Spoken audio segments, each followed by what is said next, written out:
Praise the lord. ఈ చెట్టుని చూసినప్పుడు చక్కగా ఈ మ్యాంగో ట్రీ చక్కగా అద్భుతమైన ఫలాలను కలిగి ఉంది.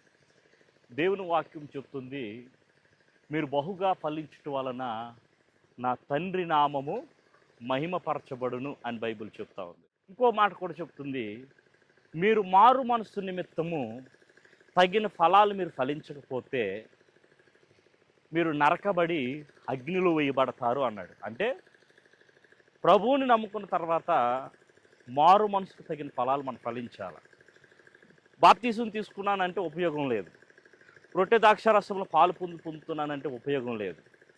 ప్రియదేవుని సంగమ, దేవుణ్ణి నమ్ముకున్నటువంటి వ్యక్తులమైన మనం మారు మనసుకు తగినటువంటి ఫలాలు ప్రేమ, సంతోషము, సమాధానము, దీర్ఘశాంతము, దయాలత్వము, మంచితనము, ఆశా నిగ్రహం, 9 ఆత్మఫలాలు. ఇలా ఆత్మఫలాలు కలిగిన వ్యక్తులుగా మనం ఉండాలి.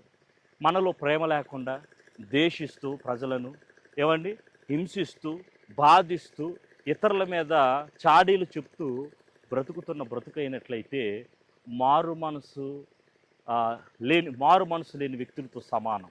అలాంటి వారిని ఫలాలు లేని వారు అని బైబిల్ చెప్తా ఉంది. కాబట్టి మరి మారు మనసు నిమిత్తము తగిన ఫలాలు ఫలించిన వారుగా మనం ఉండాలి. మరి మారు మనసు పొంది ఫలాలు లేని వారిని దేవుని వాక్యం చెప్తుంది అగ్నిలో వేయబడును అని అన్నాడు. అంటే వారు నరకానికి వెళ్ళే ప్రమాదం ఉంది అని బైబిల్ చెప్తా ఉంది. కాబట్టి నీవు మారు మనసుకు తగిన ఫలాలు నువ్వు పొంది ఉన్నావా, మారు మనసు పొందిన వ్యక్తిగా నీవు జీవిస్తున్నావా అనేటువంటిది పరిశీలన చేసుకో. Praise the lord.